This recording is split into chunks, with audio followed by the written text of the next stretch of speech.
mai fiatalok ahistorikusak, egy emlékezetellenes kultúrában született generáció képviselői, akik az időt előre csomagolt digitális jelenetszeletek formájában észlelik.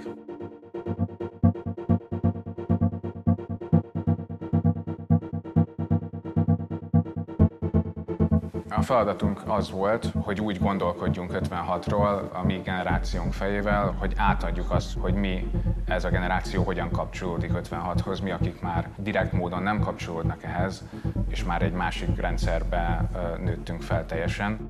Borzasztó nagy ellenállás volt, mindenki megvétózta, hogy ezt nem csinálja meg, hogy ilyeneket rakunk.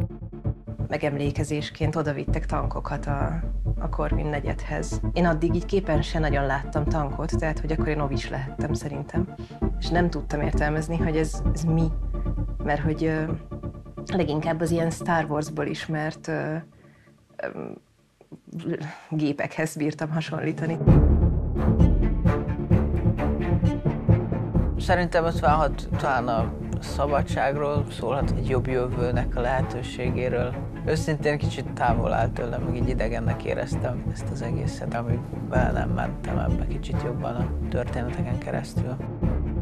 Gyerekkoromban én hatalmas nacionalista voltam, az összes általános iskolai ünnepségen beszédet mondtam, úgyhogy az 56-ot mindig nagyon vártam, mert ott is lehetett produkálni magamat.